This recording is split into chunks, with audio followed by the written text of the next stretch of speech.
What if the people least fit to lead are the very ones most likely to end up in charge? Imagine walking into a boardroom, a war room, or the Oval Office.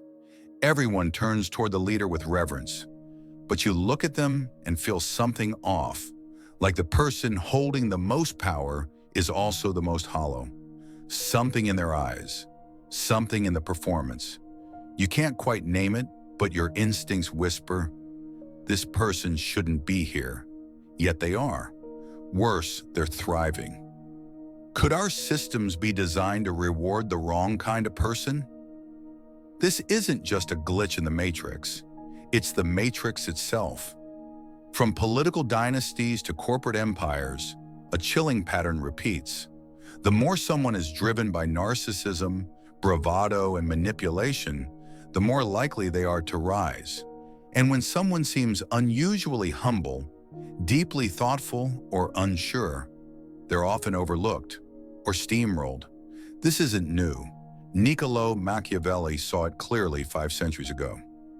In The Prince, he wrote, "Men judge more by the eye than by the hand." Translation, what you look like matters more than what you actually do. Appearance crushes substance, and leadership isn't earned, it's performed.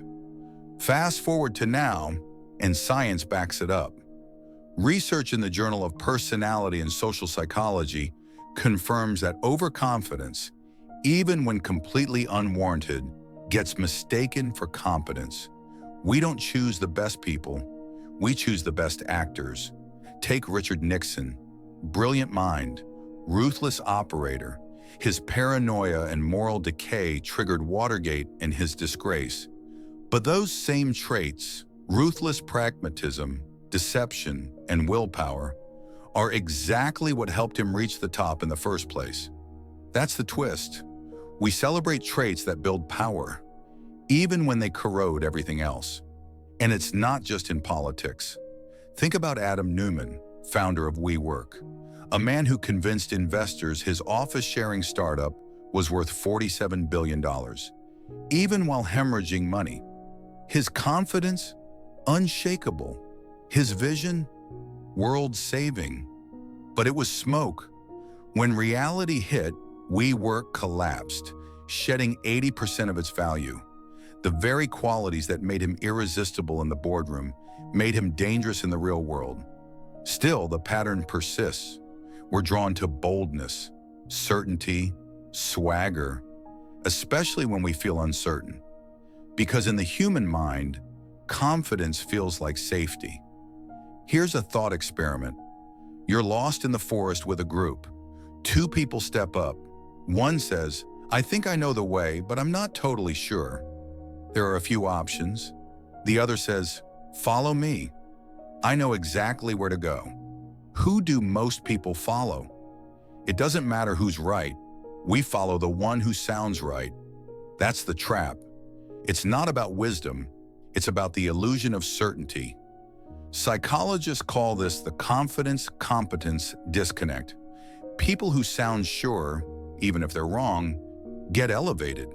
And people who admit uncertainty, even when they're more accurate, get sidelined.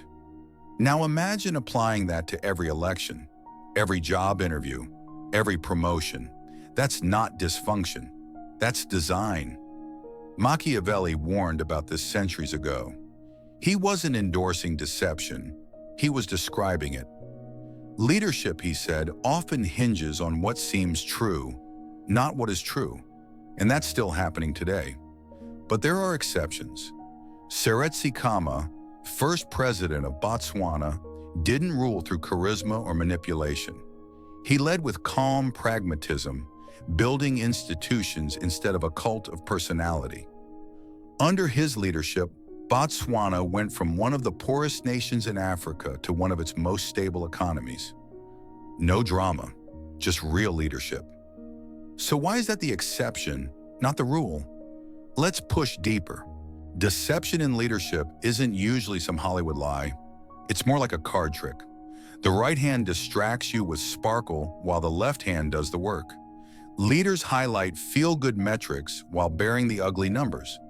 They sell promises while hiding costs, and we buy it because we want to believe. Psychologists call it optimism bias. We naturally interpret vague or contradictory information in a way that aligns with what we hope is true.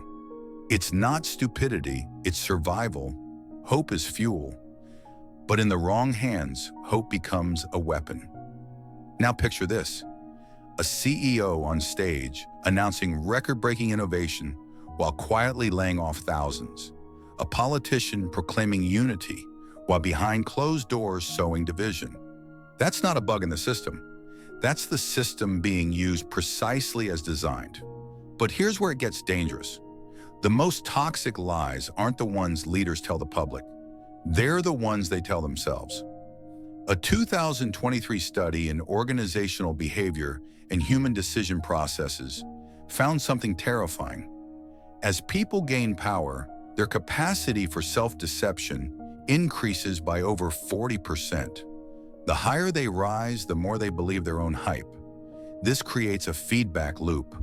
More power leads to more delusion, which makes them sound more certain, which earns them even more power.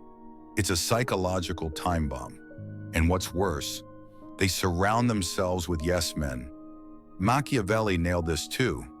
The first method for estimating the intelligence of a ruler is to look at the men he has around him. The wise leader hires smart advisors. The insecure leader hires loyal fools. And the insecure leader wins more often because yes men don't ask hard questions. They clap, they nod, they make life easy. Here's a paradox. Being too smart, too self-aware, can actually hurt your chances of becoming a leader. Why?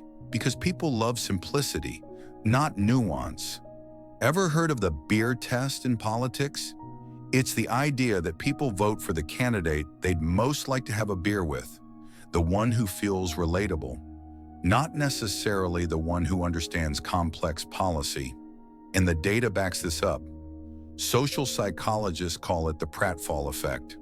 Highly competent people who show minor flaws, stumbling over a word, admitting they forgot something, actually become more likable. But highly competent people who sound too smart, too perfect, they risk alienating the crowd. Think of George W. Bush, Ivy League education, but he leaned into a down-to-earth, folksy persona. That wasn't an accident, it was strategy, because intellect, in many public contexts, feels threatening. Let that sink in. In a world full of complex problems, we often reward those who make it sound simple. But simple answers to complex problems are often wrong.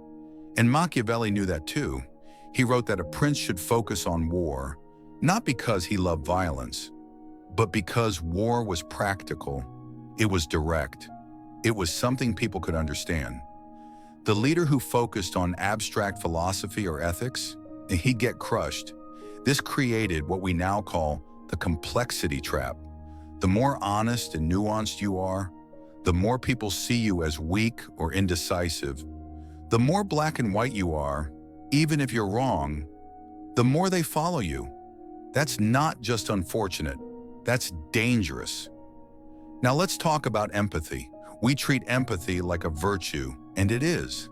But in leadership, empathy can be a liability. Machiavelli said it flat out. It is better to be feared than loved if you cannot be both. He wasn't encouraging cruelty. He was warning that too much empathy makes certain decisions impossible. Decisions that require cold clarity, like firing someone, ending a program, making a call that saves many but harms a few. Modern neuroscience backs him up. Studies show that people in positions of power exhibit reduced activity in mirror neurons, the brain structures tied to empathy. This isn't because they're monsters, it's because constant empathy in leadership roles leads to paralysis. It becomes impossible to act decisively when you're constantly feeling everyone's pain. Ever had to make a decision that hurt someone else for the greater good? Then you know. It's the leader's version of a surgeon's detachment. The cost of saving the patient is making the cut. But here's the twist. People with lower empathy, narcissists, manipulators, emotionally detached operators, find it easier to do these things. So they look more decisive, more stable, and they get chosen. A University of California study found that narcissistic individuals were 35% more likely to be selected as leaders in group settings. Why? Because they exuded strength, control, vision, even if none of it was real. We are often led by the least qualified simply because they're the best at pretending. That's the end of part 1. Let me know when you're ready and I'll send part 2. The second half of the video, packed with more counterintuitive insights and a high-impact outro. Machiavelli saw this clearly. Men are so simple and so ready to obey present necessities that one who deceives will always find those who allow themselves to be deceived. He wasn't being cynical, he was being accurate. People who project certainty, no matter how hollow, win leadership contests. But here's where the psychology gets weirder. Sometimes traditional virtues, honesty, kindness, humility, actually hurt your chances of becoming or remaining a leader. Not because they're wrong, but because the context punishes them. Imagine a leader who always tells the truth, who refuses to exaggerate or play political games, who admits when they don't know something. How long do you think they'd survive in a room full of sharks? The system doesn't just ignore virtue, it often crushes it. But there are exceptions that prove the rule and offer hope. Angela Merkel, during the height of the European refugee crisis, made a nearly impossible decision. She chose to welcome over 1 million refugees into Germany. It was unpopular. It was politically dangerous. But she balanced empathy with realism. She wasn't purely moral or purely strategic. She was both. That's real leadership, navigating complexity with principle, not pretending it doesn't exist. Now consider Costco under Jim Sinegal. The company paid workers above industry wages, provided health care to nearly all full-timers, and still outperformed Walmart by 300% in stock value. How? By building a system where ethical leadership wasn't punished, it was rewarded. This points to the deeper truth. We don't just need better people in charge. We need better systems. Because here's the core of the Machiavellian insight. The attributes that help someone gain power are often the opposite of the attributes that help someone use power well. It's like casting someone to play a doctor in a TV show instead of hiring one to save your life. The actor has the right look, the right tone, the right catchphrases, but when the surgery starts, they freeze. Leadership selection works like casting, and we're picking actors. Why? Because evolution wired us to respond to dominant signals. Strong voices, tall stature, confident posture. In times of threat, that made sense. But today it's a glitch in the system. In modern leadership, whether in a startup, a nation, or a school district, collaboration, nuance, and humility matter more than brute strength. But our instincts haven't caught up. Our brains are still choosing leaders like we're in a jungle. One study showed that our unconscious criteria for leadership look disturbingly like those used by chimpanzees. Height, vocal dominance, alpha posturing. That's who we choose to follow. So what happens? We get the wrong people. Again, and again, and worse, they stay. Because once they're in, they reinforce the system that brought them there. They reward loyalty over wisdom, appearance over substance, performance over principle.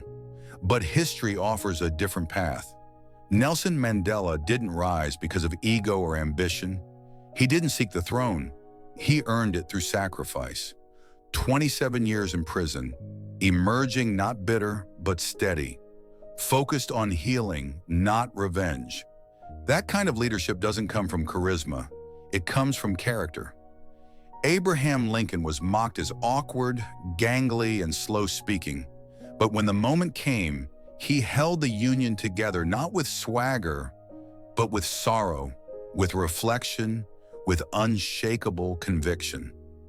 They broke the pattern, and they proved something important. You don't need to be a narcissist to lead, but you do need a system that allows people like Lincoln and Mandela to rise. Because here's the final Machiavellian twist. Perception matters more than reality, but it doesn't have to stay that way. If we know that charisma can blind us, that confidence can be faked, and that performance can outweigh substance, we can build systems that account for those flaws. Some societies already tried. In Renaissance Venice, the system for selecting the Doge, the city's highest leader, involved layers of random selection mixed with voting, specifically designed to block factions and dilute personal ambition. No one could campaign. No one could dominate the system. What if we did the same in our own institutions? What if leadership roles required performance-based trials, not just interviews? What if leaders had to pass 360-degree reviews from their subordinates before they got promoted? What if term limits were standard, if power couldn't calcify? What if we split the power to propose a policy from the power to approve it? What if every boardroom, every government, every organization had an official devil's advocate? Someone empowered to challenge the leader without fear? What if we understood that unchecked power breeds delusion and we stopped pretending it didn't? Because here's the brutal truth Machiavelli knew. Power not only reveals who you are, it amplifies it. And if we keep designing leadership systems that favor narcissists, deceivers, and empty showmen, we shouldn't be shocked when they rise. But we can choose differently. We can build systems that elevate the thoughtful over the theatrical, that reward integrity over image, that recognize the difference between genuine confidence and pathological self-delusion. This isn't about politics or business or history. It's about all of us. It's about how we choose who leads and what that reveals about us. Because Machiavelli wasn't just writing a guide for rulers. He was holding up a mirror to society. And the reflection isn't pretty, but we can use it. We can stop asking who looks like a leader and start asking who acts like one. We can stop rewarding those who talk the loudest and start listening to those who've proven themselves quietly over time. We can stop being fooled by the crown and start seeing the human underneath. Because in a world that still runs on illusion, the greatest power is the ability to see clearly. So here's your challenge. Next time you vote, or promote, or follow, ask yourself, are you choosing based on substance or stagecraft? Are you looking for a savior or a servant? Because the leaders we reward are the leaders we get. And the future we create starts with who we allow to shape it. If this resonated, if you've ever seen someone undeserving rise or someone exceptional get ignored, share this. Because it only takes one insight, one shift to change how we choose our future leaders. And if you want to explore more about the psychology behind power, manipulation, and human behavior, subscribe. This channel isn't just about learning. It's about seeing the world more clearly so you can navigate it more wisely. Until next time, remember, in a world that worships mass, seeing the face is a revolution.